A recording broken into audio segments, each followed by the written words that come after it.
Hello and welcome to the Berkshire Football Stories chat podcast. We are back for the new season, bringing you all the news and reaction to all the stories across Berkshire's non-league scene. I am your host, Rob Davies, and I am joined as ever by Tom Canning. Hello. And Abby Ticehurst. Hello, hello. Hello, guys. It's good to be back. How have your summers been? Already tripping over my words. Good. Interesting. Clearly not match ready just yet. Well, this is our last pre-season friendly before the big kickoff, Rob. Just so you've got time. You've got time. Yeah. Is this the final selection the boss is going to go with? Who knows? Yeah. Well, you said your summer was interesting, Tom, and you're sat in a pub at the moment. So yes, is that good, interesting? I presume. Well, I mean, in some respects, yes, but in other respects, I'm unemployed. So, cheers. Keep it light. We're trying to build some positivity for the new season. But yeah. Oh, I'm having a drink. I'm having a beer. I'm very happy. Good. How about yourself, Abby? What have you been up to? Just watching the impending doom that is my own football club. So we're keeping it light. Exactly. Hibernian, yes, I presume, from the shirts you're wearing. Well, this is my little. Oh, wrong side. This is my little nod to our strange link that we seem to have with Hibs now. Like half the squad seems to be ex-Reading, but we have also just signed a Hibs player at Reading Women. So I thought I'd whip out my Hibs shirt today. I have a Hibernian shirt myself as well. If I'd known you were wearing yours, I'd have worn mine. Oh, okay. We'll coordinate next time. Next, please. Yeah, that would be good. So we can all sing "Sunshine on Leith" Oh yes. Well, we started reasonably brightly. Some light and shade there in the intro. How are you? Let's ask how you are. Yes, you've got something nice to say. Yeah. No, I'm doing all right, I guess. Yeah, good holiday so far. Or I say holiday. I've been at work the whole time, so yeah, good pre-season so far. Got to see quite a few of the Berkshire teams already, and yeah, I'm raring to go for the new season. So, good. Positivity coming from me. Well, as we mentioned, it's the start of a new season. We're all kicking off this weekend with games in the FA Cup, the National League, the Southern League, and Isthmian leagues as well. And, of course, down in the combined counties in Step 6 too. So, in honour of the new season, we decided we'd look ahead and preview our Berkshire sides and what we think they're going to achieve. We now have such an umbrella of or such a number of clubs that are covered by the Berkshire football umbrella, up to maybe around 22, depending on how you count them, all the way down to Step 6. It would take us a little while to go through each one individually. So what we've done is we've decided to list a few out. We're listing out the teams that we're excited by, teams we're slightly concerned by. We're going to give some wild predictions, and we're going to pick out some dark horses as well. And a few things we want to achieve. So we're going to go through that this afternoon, and if you don't get mentioned, tell us why you should be mentioned, and get in contact with the show. We're always happy to receive your recommendations. Yes, I think that's really important. Actually, last season when we did this podcast, the level of interaction and stuff we got in was not particularly high. In fact, I don't recall very much sort of engagement whatsoever. We have lots of listens, but people, I think, because people just like to sit back, put their feet up, listen to us chat away, and we're never going to say anything massively controversial, are we? We're not, because we know all of these people. We know all the people involved in these football clubs, so it makes it really, really difficult. And I just, we're not sort of critical people anyway, are we? I don't think. Maybe that speaks for myself. I don't know, but I feel like I speak for both of you in that respect. We're not massively critical as it goes. So that makes it, and maybe that's why we don't. But if you do have thoughts, if you have things you'd like to say, then please let us know on all the usual channels: Twitter, Facebook, Instagram, email, Threads. We're on Threads, LinkedIn. All of those things. So yeah, do please let us know. Sorry, Rob, I've taken over your job. I'm sorry. No, you go for gold. Well, something we want to achieve is one of the categories we're going to be talking about today, and I guess more interaction with our football in Berkshire fan base across the season is something we want to achieve as a three here in the pod. But we're going to start with talking about teams we are most excited by. So we haven't actually conferred on any of these categories yet, so we don't know if we're overlapping in any. And we have asked for on our WhatsApp group for a few recommendations as well. So we'll be reading out some of those. But let's start with Abby. Go on. I'll start with you. Which Berkshire side are you most, or are you excited by going into the 23-24 season? I'm going to go for Berks County. Berks County. Yeah. So I think, obviously, like we know, they had such a fantastic season last year, and they sort of narrowly missed out on doing probably quite as well as they should have done. So, I think they're going to be one of our early ones to watch for promotion, and potentially a good cup run as well. They've secured lots of key people from last season in the side and stuff like that, but actually they've also made a few new really important signings as well, kind of no less than Jack Broom from Binfield and George Gould from Windsor as well. So a really decent calibre of players at the club. So yeah, and I think Ellis and Lee are very ambitious people. So I think they're going to be really exciting to see after their narrow semi-final playoffs miss out last season. The thing I like about Berks County in general is that over the last 3 or 4 seasons, certainly since Ellis and Lee went there, they've improved every season. You know, coming up from the Thames Valley League, a mid-table finish last year, and for a lot of people, year before last, for a lot of people that would have been quite a good achievement. I think Ellis and Lee, the people they are, were probably slightly disappointed with that, but they followed that up with the second place finish last season, and losing in the semi-finals of the playoffs to Langley there. They probably would have been hoping to go one further than they have, but they'll probably come back again this year, and I can see them again stepping on. I think you're right; they're one of the teams in Berkshire who should be excited by, and probably one of the early promotion contenders across the county. Tom, do you want to add anything to Berks County? No, except I think Abby's certainly not wrong there. I think that's a really it's a solid shout. Yeah, cracking kit. The other thing I wanted to add, as well, is that obviously they've got a new home ground in the racecourse at Ascot. So they've been a little. I mean, I think Ellis hates it, but they've been a bit nomadic, haven't they? And so I think they're sort of. I think they kind of began sort of in Ascot, kind of in the area. So Sunningdale, I think. Sunningdale, yeah, near enough. So I think the fact that they're sort of back home, sort of, is probably going to be beneficial to them as well. They're good in terms of, as well, kind of off the pitch. They're very engaging. Like, they do a lot in terms of their pathway as well. So actually, I think the fact that they've got a bit more of a base in Ascot and the facilities to match the kind of ambitions that they have is actually only beneficial to them. Mm-hmm. Yeah, and we saw last season with Step 6 in particular, where the backlog of fixtures can really cause problems to the side. You'd think that wouldn't happen at the racecourse ground, even though obviously they're ground sharing, but the artificial pitch there, you'd think in most games would be going ahead.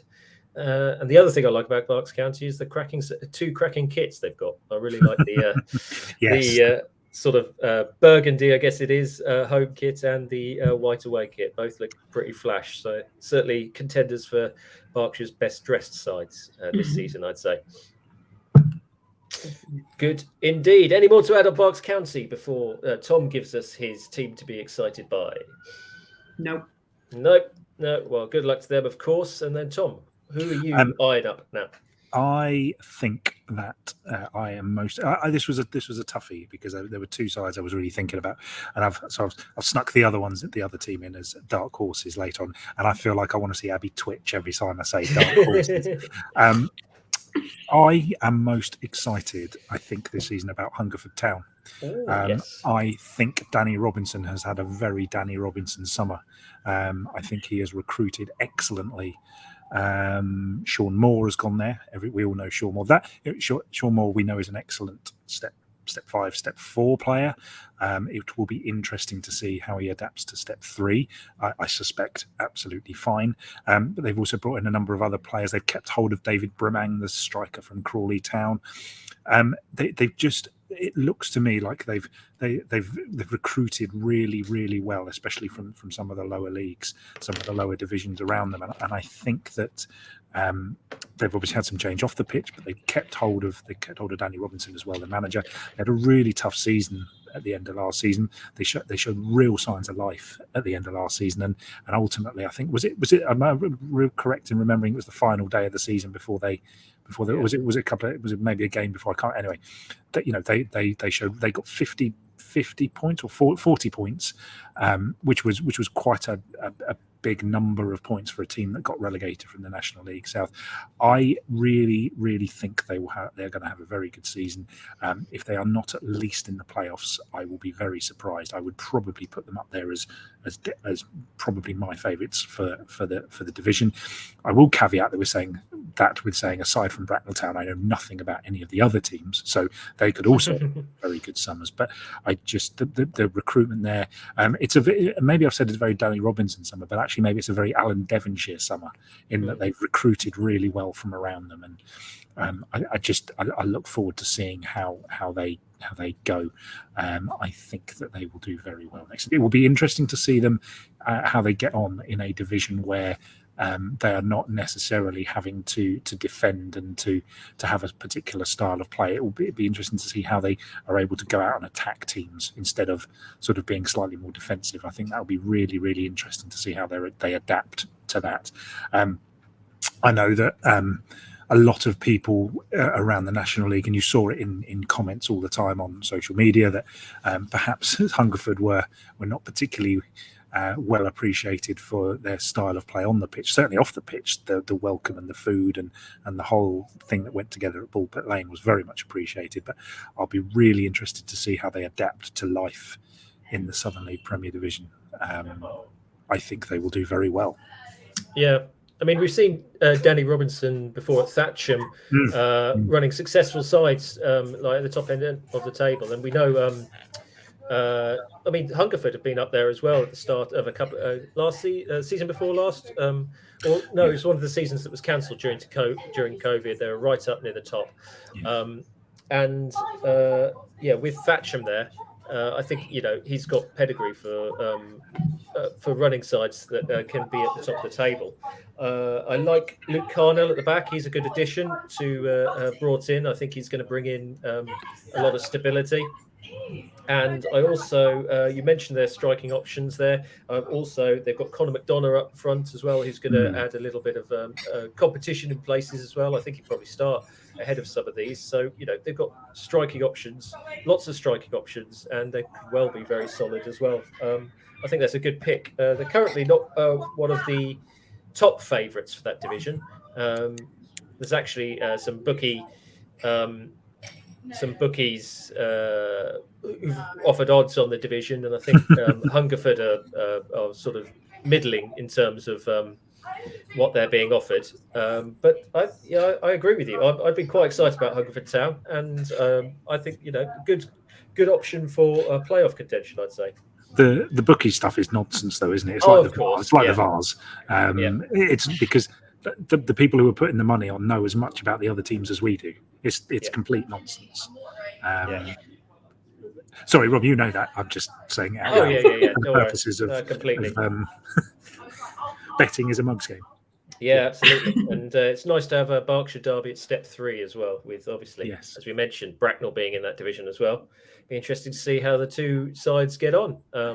Two sides at step 3. It's been a little while since we had that. So very good indeed. Abby, anything to add on Hungerford, or are we going to skip straight through to my pick? We'll skip to your pick, I think. Okay. Well, I knew I was going to go last. I basically decided that on all my picks, I'm going to go last here. So I had like 4 or 5 to pick, depending on who you guys picked. And, Berks County and Hungerford were both on my list. I'm going to go with, I think, Reading City, because I think they're, a few people have on our WhatsApp group. I think they're very strong. I think they're building again another club that's sort of gone up the standings over the last few years, sort of gone from mid-table to sort of, top 7 or 8, and then last season competing for promotion, but ultimately perhaps falling away. I think they've added well in the summer. They've added a bit of depth to their squad, which perhaps will help with, how they finished the season last year, because they did tail off a little bit towards the end. And hopefully that means they could, injuries won't be too much of a big thing. I remember seeing them against Flackwell Heath. They lost, which was at that point was second against third, and they lost a couple of players to injury during the game there. And I think it really stunted their promotion challenge. So they've got more depth, and they've also had a very good pre-season, winning a lot of games and against teams, from lots of different steps, and winning 1 or 2 of them very well. So they look like they've got goals in the side. They've retained some of the players from last season, and I think they could well be ones to look at again. And of course, at step 5 this year, we don't have the playoff with step 4. We have a straight playoff in the division this year. So 1 will go up automatically, and 4 will go into the playoffs. So I'd be quite surprised if Reading aren't in contention for the playoffs there. I think, ones to watch. Abby, you were Ascot were in that division, so you probably had a better look at them. How do you think they'll go?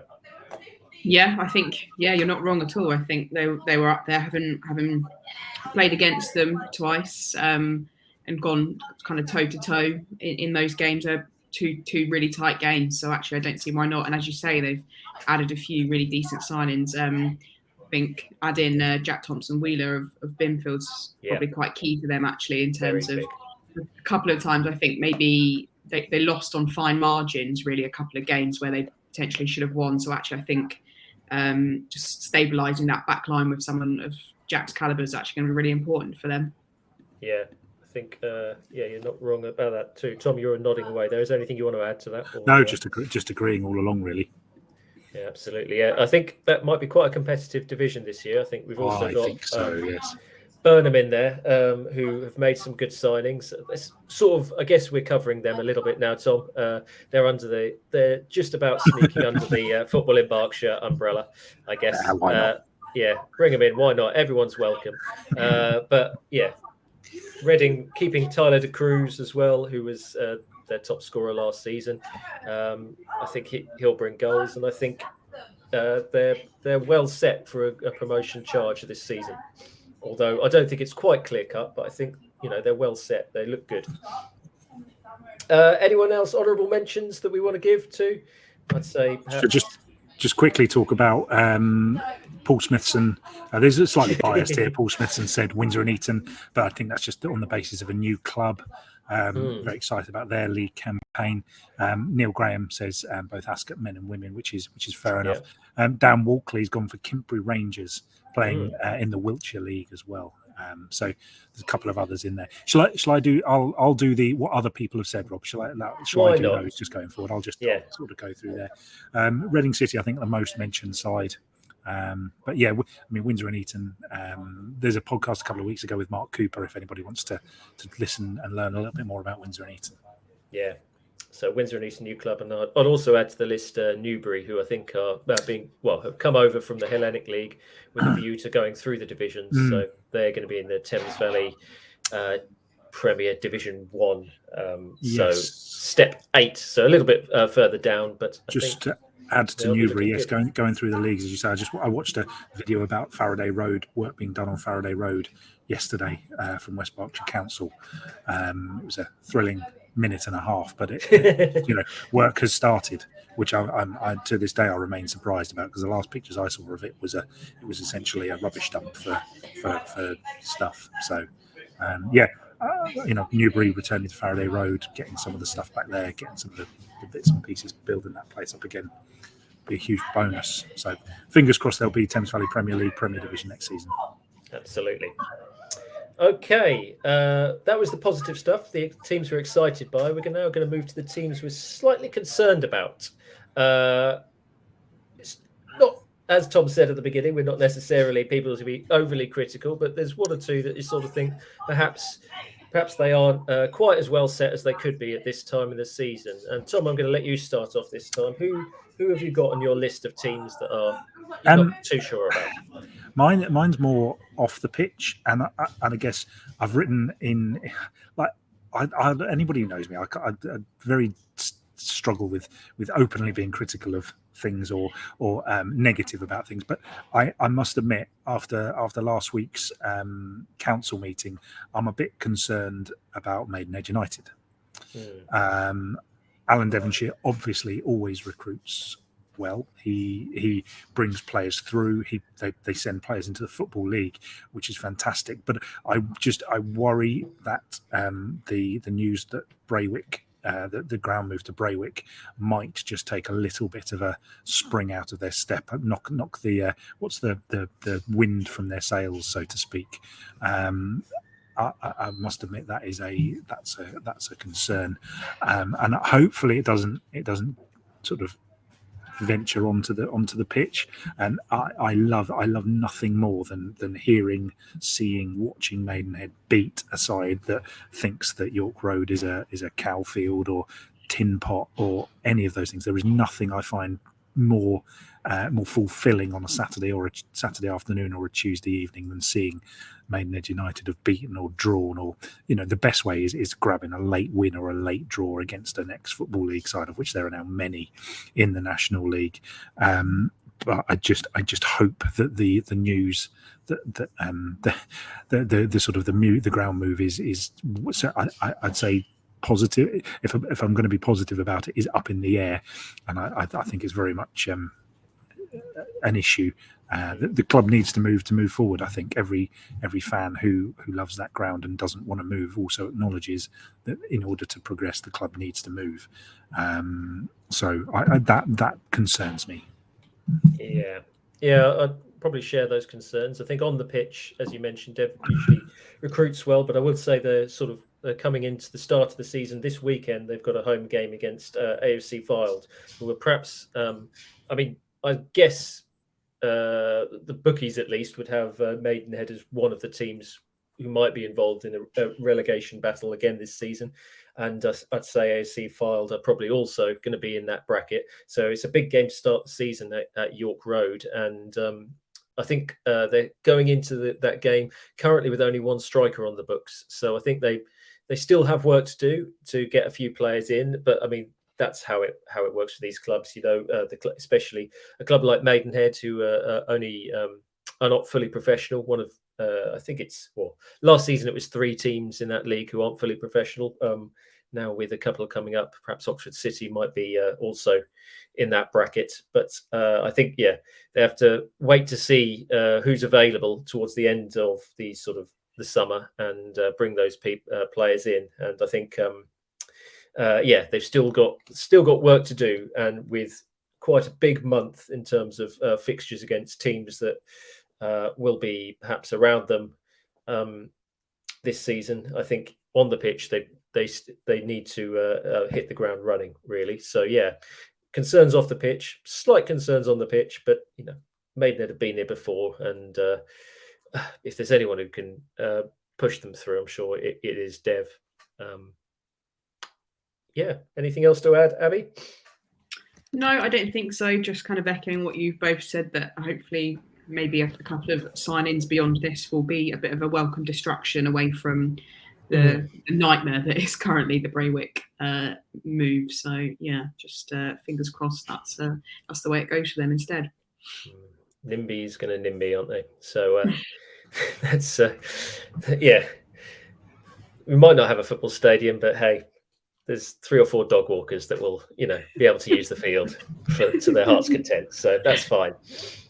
Anyway, Abby, we'll move on to you. Who are you slightly concerned about this season?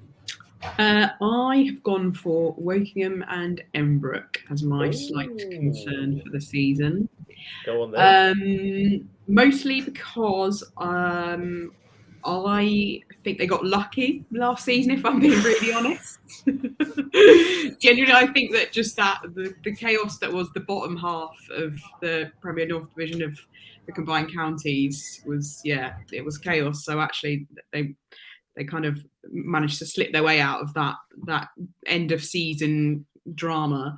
But I think actually more so because they've lost Zhao Jardin this season, and he was the real kind of big hitter for them. And actually, well, I say big hitter. I'm trying not to be too negative here, but I mean he didn't get past double figures, so I think that was a real struggle for them. Him not being able to kind of score more than 10 or so. I think there was a couple of other goal scorers for them as well. Sam Mead, I think, was up there with a few goals. But yeah, they just really struggled to find anybody to really hit the back of the net. So I think actually the fact that they've lost Zhao this season means that they are going to find it a bit tricky. And like you say, I think that's going to be an exciting division again. So I think it could be a bit of a worry that a few teams get left behind. And I'm concerned that Wokingham and Embrook will be in that team that gets left behind. Yeah. I feel like neither of you agree. Well, I think one thing that I think they have in their favour this season, and all clubs in that division have in their favour this season, is with the restructure of the league that's going on next summer, there'll only be one team going down from all the Step 5 divisions. And so I think that might give some clubs who are in that bracket, like who maybe just survived relegation last season, perhaps Hollyport being another one, might give them a little bit of impetus in terms of they can sort of try a few things out without the huge concern about going down. You know, it's not 2 spots. It's not, you know, if one club gets detached, there's not still another spot there to concern other teams. They might just be able to push up the league, or try things out and just sort of be a bit more adventurous and perhaps move away from just sort of the defensive style that perhaps some teams try and employ to keep them in the division. In terms of what you've said, I don't really disagree with anything that you've said in particular.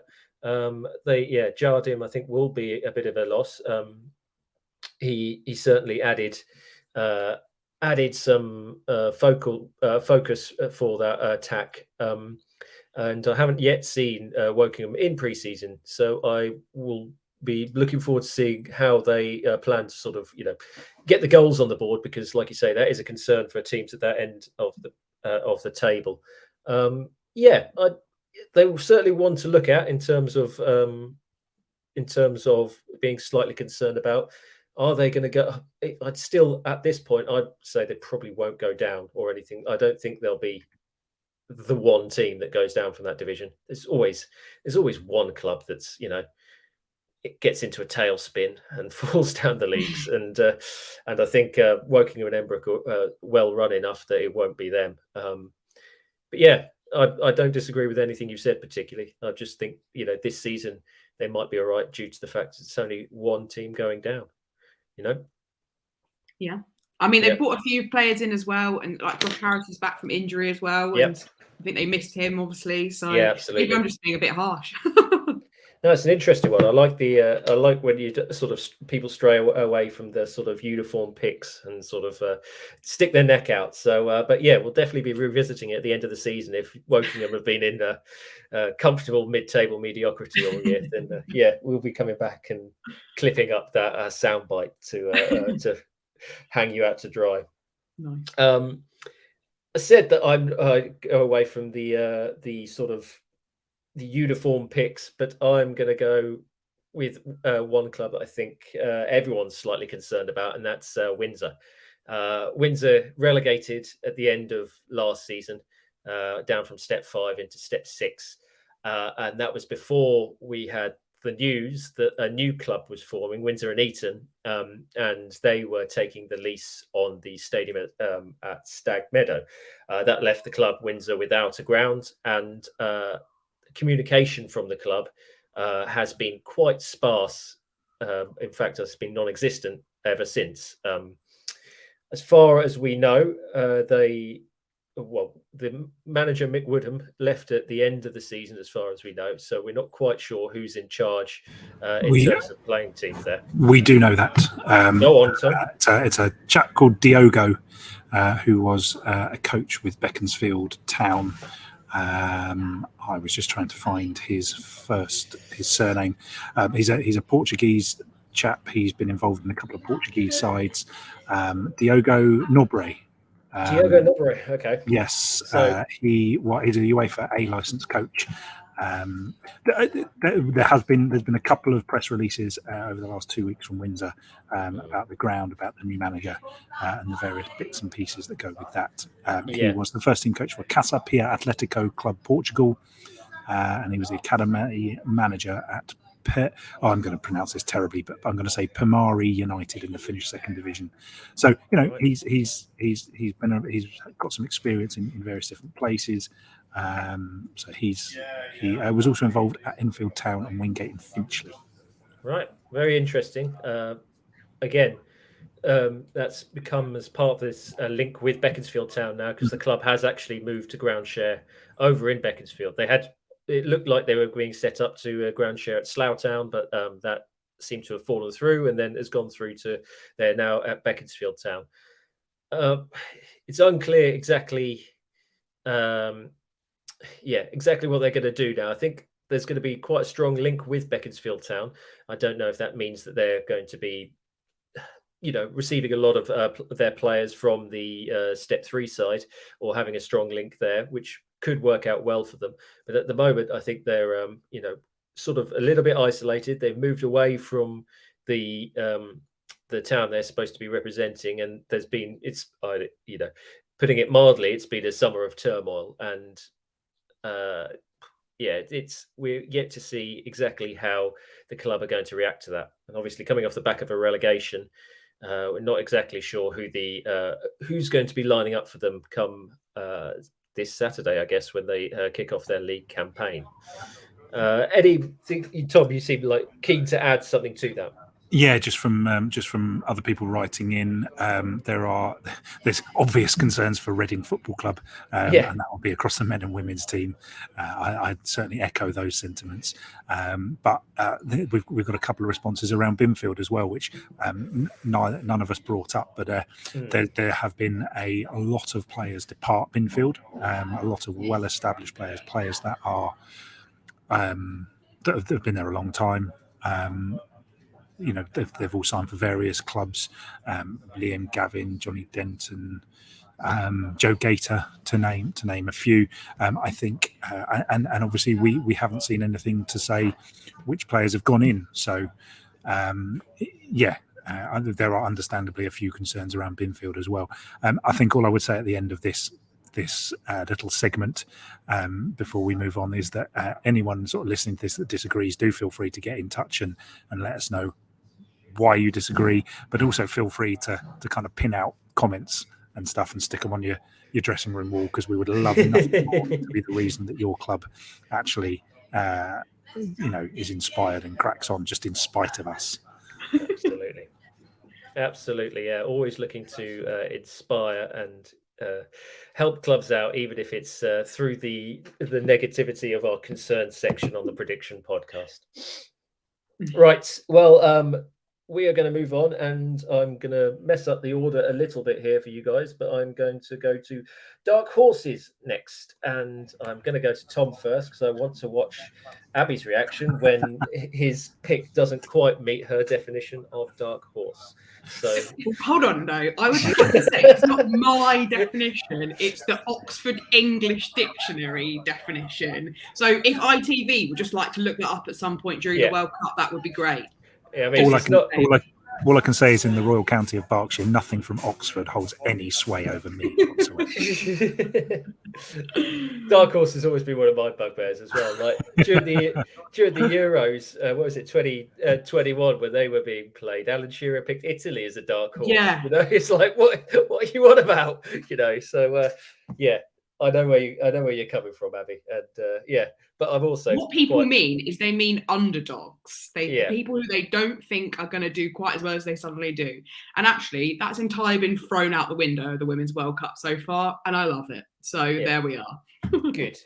Well, your head was in your hands a minute ago, but I'm just waiting for Tom to roll out a team here that's going to make sure that you put your heads back in your hands again. So go on, Tom. Who have you got as your dark horses? I'm going for Slough Town. Slough Town. Okay. Yeah. Abby's sort of like gritting her teeth, so I think this one might pass. Okay. Yeah. I'm okay. Yeah. I will say apologies, everybody. It has got a smidge louder in the pub at the time. So I'm sat in the Nag's Head in the centre of Reading. It's got slightly louder. I do apologise. I will mute myself when I finish talking. And I'm going to just try and be brief. I just think Slough Town have essentially got everything right this summer. From just everything I've seen, they've got they've got off the pitch. They've been taken over by the A23 group. They've got Scott Davies in their manager. He's done a great job, I think, at bringing in young, hungry players from clubs just below. I know that annoys clubs below when their best players get pinched, but they brought some really good players in, players with real potential, and they've got I feel like they've got the fan experience right as well. They've got different bits of food vendors and stuff around the place. I think realistically they're looking at 1,000 people every home game. I'd imagine that's their aim, and I just feel like they've got an awful lot right this summer. Whether that translates to on the pitch success, but I would say, for me, having had a couple of seasons where they've probably just struggled a little bit, I would say they are dark horses for the playoffs. Albeit the playoffs in the National League South goes right down to 7th, I think. So whether that counts or not, I don't know. So before I give my opinion, Abby, are we certifying that as a dark horse? Is that acceptable? Or no, it is not. No? Why not? No, what Tom has done there is he's described a lovely day out on a Saturday afternoon. That is what Tom has done there. Is that not the point? Is that not the point? Really good at telling you loads of information about what's coming up and things like that. So absolutely no, they are not a dark horse. I have the ability to take you out of here. Feel free. I'll go and have a lie down just to think about this situation. To be fair, I had them on my list, so I thought they could go fit. Well, I think, Rob, you should go next and see if you can do any better. Well, yeah, okay. Slough Town. Just to add to that, I think. I agree, and I think towards the end of last season, I think the beginning of the season they were getting maybe 800s. Tendencies were dropping off, but towards the end of last season they come back up again. I think there was a bit of a feel-good factor even in the back end of last season at Slough. So I think you're right; they are getting things right off the pitch, and I also like the fact that they got a lot of their signings and their business done quite early in the close season, and they brought a few players in who are probably going to be key to them. Again, like you said, a few that were pinched from Bracknell, one that's been pinched from Chesham.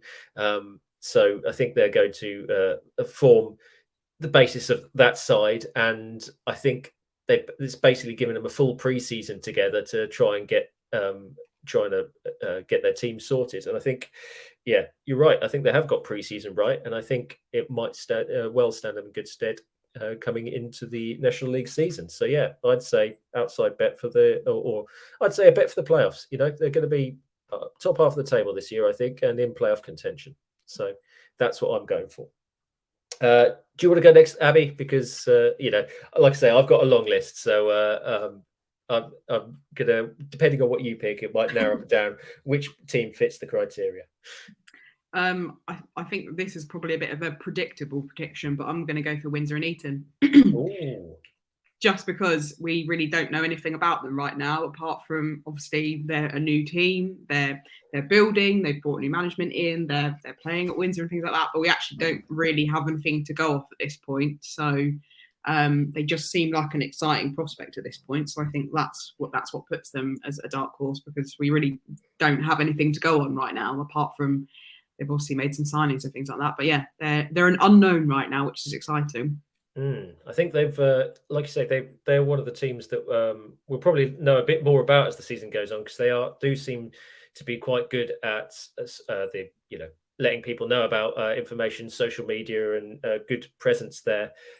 They've obviously got this ambition to get 1,000 people through the door for their first home game, which is on the 19th against Burfield. So they're trying to get 1,000 people down to Stag Meadow. So, good on them.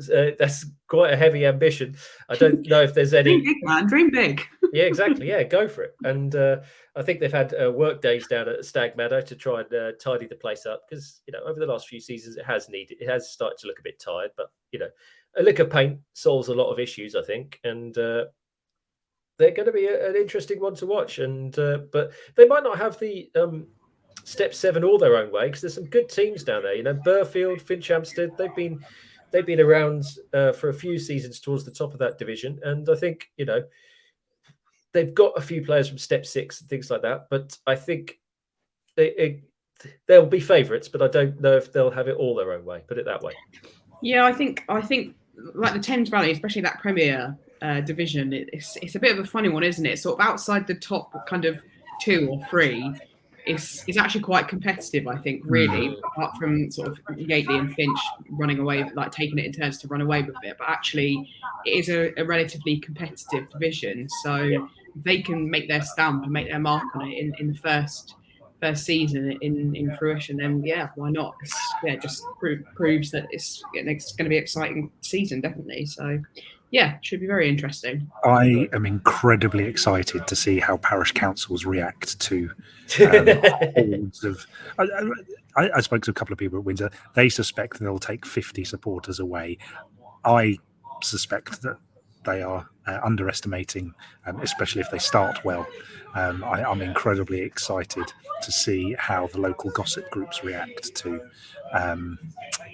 a significant away following arriving at their recreation ground or park. I think it's going to be quite an experience, and I think that I think a lot of good will come from it, because I think it's always healthy for some of these clubs in the Thames Valley Premier League to look at kind of what's going on, and it's very exciting. It raises the profile of that league and that division, and it's exciting for the players, which as Steve Gabb always says about it, it's the Thames Valley Premier League is for the players, and I think it's really exciting for the players. And whether Windsor can cope with that and that expectation, we'll find out, won't we? But I'm really excited, mostly for the reaction of the locals when a load of people in red and green shirts show up at their village pub and sort of take it over. It feels a little bit like Wrexham, but for the Thames Valley Premier League. Yeah, the Wrexham of the Thames Valley Premier League. What a moniker.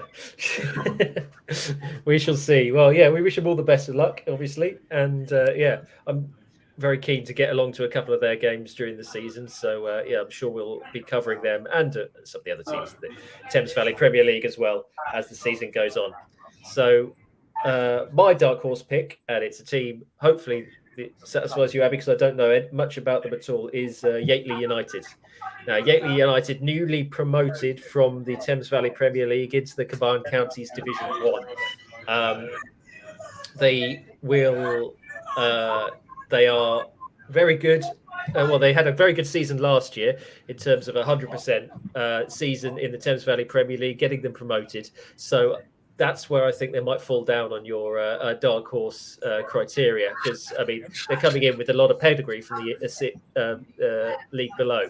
We've seen teams in previous seasons that have done quite well coming up from those divisions. Berks County had a comfortable mid-table finish a few seasons ago, and there's others as well that in recent years have managed to go up and stay up fairly comfortably. And I think a team with the season behind them that Yateley have will be, stands them in good stead for a strong tilt at the Combined Counties Division 1 next season. And I'm going to stick my neck out and say they're going to be a promotion contention as well, going for the playoffs. Wow. Okay. Is that acceptable or not? More acceptable than Slough, but I still don't like it. Okay, fair enough. I think I think we're going to try and get to their first ever game in the FA Vars towards the end of the month, which will be good fun. And so we'll have a little bit more insight into the club itself. And I've never been to their home grounds, Sean Devereux Park. So it'll be, a new visit for me. And we'll, report back and have a little bit more information as to what's going on there. Just don't do a Tom and take the wrong turning and end up at Eversley in California instead. I'm sure they've got a game on at the same time. So yeah, That was entirely Google Maps' fault. All right then. Moving on off from dark horses, let's rattle through our wild predictions. So Abby, we'll go with you first. What's your wild prediction for the upcoming season? I'm gonna take a nod back to Tom's concerns and say Maidenhead United are getting relegated. Oh, it's a negative one. Yeah. Go on. Just my thinking is obviously I'm piggybacking off the back of Tom saying that the Braywick thing's obviously going to have a bit of a knock-on effect, and they're sort of planning to be moving, and then it's kind of up in the air right now. And also on your point about signings, I think they've actually only made 2 signings so far, another goalkeeper I think, and then another striker, but they also lost Emil Akra as well, to Barrow I think it was. So yeah, I think it's going to need a bit of a big turnaround. And obviously, you don't want to see a team get relegated. But yeah, I think that is a big potential. I think they've potentially been coasting for a couple of seasons. And there's only so many times you can... Tom's face right now. I think there's only so many times you could do that before it kind of comes back and bites you. So, I didn't want it to be necessarily a bad one, but here we are. I'm here to ruffle some feathers. I'm clipping this and throwing you to the wolves. Do it. I'm going to find that clip when you said Reading City were going to get promoted last season in that case. Yeah, but that was a positive. Go on, really quickly, Rob, I forgot to do the dark horses from our external contributors. Lots of people going for Windsor and Eton. Kintbury Rangers, Dan Walkley says. David, who I think I know who this is, but he reckons dark horses Wokingham and Embrook, which in your face, Abby. And Dave Wright, legendary sports reporter Dave Wright, says dark horse. He's gone for Roger Herridge as a dark horse to return to a managerial role. I think he's got his wild prediction and dark horse the wrong way round there, Dave Wright. That seems like a wild prediction to me rather than okay, maybe. And his dark horse being Ascot to reach the playoffs. So I don't know. I don't know. Maybe both wild predictions anyway. Yes. Sorry, we should carry on. Go on then, Tom. We'll add your wild prediction to my wild prediction is another Berkshire club to get to Wembley. I must admit, at the end of last season, I wasn't sure where that was going to come from, but over the summer, I feel like perhaps Reading City or Burnham maybe have the potential. I also wonder if Hungerford couldn't do something in the trophy. So, who knows? Who knows? That is a big prediction, yeah. Like I say, we were having a discussion about the next potential clubs to get there, and we're thinking there wasn't too many contenders, but it would be great to see a cup run in like both of those competitions, obviously. So, a trip out to Wembley is always going to be good. My wild prediction is that we're going to have playoff contenders from promotion contenders from step 2 all the way down to step 7. Well, step 6, say, because of it, step 7 is that they're all Berkshire clubs in the Thames Valley Premier League. So obviously there's going to be promotion contenders. So I think we've got the opportunity. I think Slough might be outsiders for the playoffs in step 2. Both Hungerford, we've already mentioned, and Bracknell coming off the back of finishing second last season. I think between those 2 clubs, we'll have a contender at step 3. I think it's step 4, perhaps. As Dave, we've already read out Dave's prediction there, but I think Ascot are looking pretty good coming into the division, and we've seen clubs like Binfield and Thatcham before go up to step 4 and really thrive. So there's no reason why Ascot can't.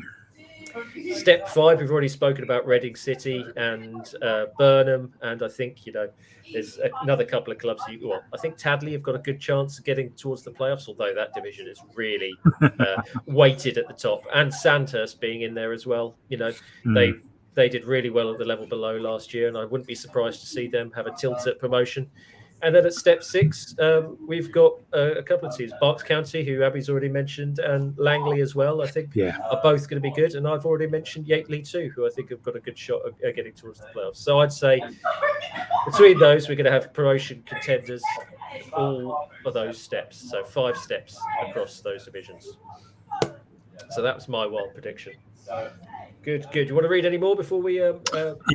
Yes, wild predictions. We've got some Reading City to win the league and the Thames Valley Premier League. So a double. That is insanely wild, given that the Reading City under 23 side finished bottom of the Thames Valley Premier League last season. That will be really interesting. Ryan Sheehan, understandably, it's Ryan Sheehan who's posted that one. I think a better season for Reading City under 23s would be great. Paul Smithson says Windsor and Eton to get promoted and win a cup. What's the cup? So that will be the Berks and Bucks Intermediate, or the Senior Trophy, or the Berkshire Trophy Centre Senior Cup, I presume. Neil Graham says Reading FC Women to get promoted. And David adds wild prediction: Hollyport to make the playoffs. We haven't talked much about Hollyport, and I don't feel I know too much about what they've been up to, but hopefully, they get some very exciting players in there. So you never know. Yeah, I saw them earlier in the season. They had a good win against Taplow United, who were in the Hellenic League Division 2 East. So one of those leagues that there's no promotion from. So a couple of steps below them, but they had a comfortable win and looked pretty good. So they were hoping, I think, for a mid-table, a step on from last season. Because the first season they're at step 5, they finished just above the relegation zone. Then last season they survived with a few games in hand, and then I think this season they're hoping for another step again. So good luck to them, and hopefully they can achieve that one. But talking of something to achieve, what would you like to achieve, Tom, this season? I am going to, over the next season, be spreading the message, the gospel of the club shop. Okay. I would like to see more club shops at football clubs. I appreciate that not everybody has a volunteer that will run a club shop, but I was particularly at our awards night. I got to speak to Kay Lathie from. No, hang on. Have I got who's Red Wine Rebel? Is Abby? You spoke to Sue Shields from Slough. Sue Shields. Sorry, yes. Sorry. Kay Lathie contacted me about the band at the awards night, and I've got confused. Apologies, Sue and Kay, for mixing you up. I had the pleasure of having a good chat with Sue Shields from Slough about the club shop and all that, and I think it's a massive missed opportunity for clubs. Getting in your kit. Getting in kits, selling shirts and stuff. Anytime I've been to a ground that has kits for sale or shirts for sale, I've ended up buying one. So I think that I'd like to spread the gospel of the club shop, and I'd like to achieve more clubs having a club shop on their match days. Interesting option. Okay, Abby, go on. Over to you. I think I'm just going to be really boring, and I'm going to try and tick off as many championship games as possible for Reading women this season. I haven't actually managed an away game yet. I don't think. No, for Reading themselves, I haven't actually managed an away game yet. I've been to a few other grounds elsewhere, but I've not actually seen my own team play away. So, yeah, I'm just going to be super boring and try and tick off some of those championships. There's some nice ones to go to. I'm excited to go to the Dripping Pan. That is, I think, number 1 on my list of fun places to go to. But yeah. I think I'm just going to go very bog standard, go and tick off some grounds. I'm going to go very bog standard as well with my something to achieve. Something that I didn't achieve last year. I'd like to get to all the home grounds for all the Berkshire sides. As we mentioned, we've now got approximately 22 from step 1 to 6 in our Football in Berkshire umbrella, and I'm going to get to all the home grounds for all of those teams to make sure I see every single one of them, and yeah, that way I can potentially have a little bit more insight and offer a little bit more knowledge when we come to talk about those teams every week on the pod. So yeah, that is going to be my something to achieve for the season. And to wrap us up, Tom, why don't you read through anyone else's something to achieve? Dave Wright would like to report on his 4th final at Wembley. I'm trying to work out what the other one. So obviously he would have done Binfield and he would have done Thatcham. Would he have done Thatcham? I think. Yeah, he probably went Ascot last season as well. Yeah, so that's that 3. All right, yes, of course. So Yeah. I was making that harder than it should have been. Brian Sheehan, obviously this is a Reading City point of view, a cup run in the FA Cup or FA Vars. Paul Smithson says aiming to do all the Premier League grounds before he's 50. He's currently only 48, so it's something he wants to accomplish some of those this season. I wouldn't bother. Just go to non-league football. Perhaps he means the Thames Valley Premier League grounds. He may well do. That's a good point, actually. He may well mean all of the Thames Valley Premier League grounds. So I don't know if he does, but yeah. I suspect, Westwood Wanderers through to your, goodness me, your Finches to your Burfields, and I was going to say Raysbury, but they left. All right, David Brent. Let's keep it. It's a train line, isn't it? Basically? Exactly, yeah. Dan Walkley has said Taddy Cleaver in the playoffs. Neil Graham says my new Sunday League team, FC Bracknell Sporting, to finish mid-table in their first season. And David would like to watch 100 games this season. I admire that. Someone who can do that. I think I checked my footballogy stats. I did 9 games last year. Wow. Which is a dreadful turn of events. So maybe your something to achieve should be to get into double figures for games. Yes. God, the weather has got dark here. I don't know if you can see on this. Anybody watching this instead of it has got very dark in my tent. Yeah, it's dark here too. I suppose I'm just down the road. Glorious sunshine here. Oh wow! There we go. Well, as that's just because we predicted negative things. So the clouds are coming across us. Apologies for jumping in. I've just seen Kai Walters of Australia fame, and my favourite interview of the entire awards night. Apparently, he's just signed for Hollyport. Yes, he was playing for Hollyport in the pre-season friendly.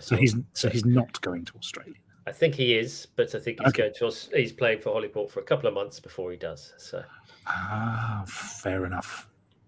That was if anybody hasn't seen it, that was my favourite interview of the entire awards night. Go to the FI Berkshire, the Football in Berkshire YouTube channel, and find that one out, because poor old Tom White, our mate Tom White, was chatting away to Kai. I whispered in his ear that he only scored at Wembley. And it was a great interview. Tom is fantastic at that, doing stuff on the hoof. Yes. And it was a really good one. Indeed. I also set Kai up for that one accidentally, because he asked me if he was going to be interviewed, and I said, well, only if you win. So he wasn't very happy with me after that one. I know. Just a little bit of behind the scenes information. I had fully expected everybody who won to be interviewed, and chatting to Tom on the night. He sort of said, "We've kind of got 2 hours. What are we going to fill it with?" And he said, "Just let me know if there's anyone interesting to talk to as we go through," because he was worried about sort of finishing too early. And I was worried about going on for too long. And I suppose the difference is that I go on a lot and Tom is very concise with his questioning. So I started pulling a few people out and here and there, and Kai was one of them. So I apologise to Kai, but also I don't, because it was a great interview. And there were some other really brilliant interviews in there as well. There was a couple of Woodley United interviews in there, which were really great. Nicole Haynes and Fiona Surtees were excellent. All of these interviews are on our YouTube channel. If you go and look at those, it's just a lovely reminiscing evening. I absolutely loved it. Lovely job indeed. Well, talking about going on a lot, we are all yes, I've almost finished my pint. Exactly, yeah. We're almost at the hour mark, so we should wrap it up. Before we go, I think it would be remiss of us not to pick out a Berkshire winner in the FA Cup fixtures that are coming up this weekend. Obviously, as we mentioned at the top of the show, the season kicks off over the course of the weekend. We have FA Cup games plus games in the National League, the Southern League, Combined Counties League, all to look forward to. And so why don't you pick out a team that you think, what are the Berkshire sides that you think is going to go through from the FA list of FA Cup games this weekend? Cool, dear. I am going to go with. I'll tell you what. I don't know if they'll win, but I think Wokingham and Embrook v Cinderford Town looks like a smashing fixture. Two sides, two good sides. Well, certainly Cinderford Town are a side that have played higher. Wokingham and Embrook have played higher. If I'm going for a win, I think I will go for Reading City at Slimbridge. Reading City at Slimbridge. Abby, who have you got to pick out here? I think I'm going to go for Wallingford and Crowmarsh. They're away to Chalfont St Peter. They had a pretty solid season, very mid-table last year, and Chalfont were one of those teams down, struggling at the bottom. So I think Wallingford will be building on the back of that. And so, I think Wallingford are going to be the ones to win that one. Good. Well, I'm going to pick, again, probably similar to Tom, maybe one that going I want to highlight rather than a guaranteed win, but I'm going to pick Sandhurst Town against VCD Athletic. Sandhurst Town back in the competition after 5 years following their promotion from Step 6 last season.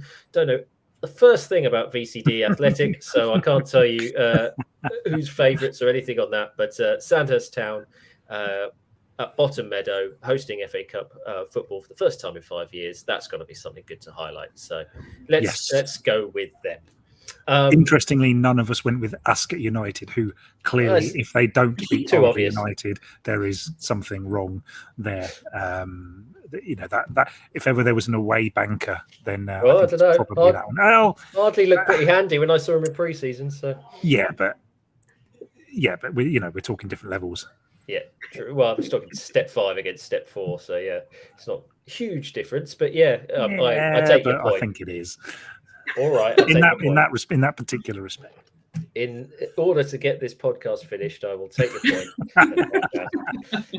Well, all the fixtures for all the FA Cup games and all the other Berkshire football fixtures across the weekend are on the website. Just go to footballinberkshire.co.uk and the fixtures/results page, and you can find a game to go to there. And of course, if you agree or disagree or want to tell us that we've got things completely wrong in any of our predictions so far, please get in contact with us. You can do so via our Facebook, our Twitter, our what other ones are there? Instagram, Threads, LinkedIn, email, any of the above. Please get online and get in contact. We'd love to hear from you, and we'd love to know what you think is going to happen this season. But in order to wrap this up now, we'd just like to say thank you very much for joining us again. We're really looking forward to the new Berkshire football season, and we hope you're going to join us all the way until May. So from now until then, it's goodbye from me, Rob Davies. It's goodbye from Tom Canning. See ya. It's goodbye from Abby Ticehurst. See ya. And we'll see you soon. Bye-bye.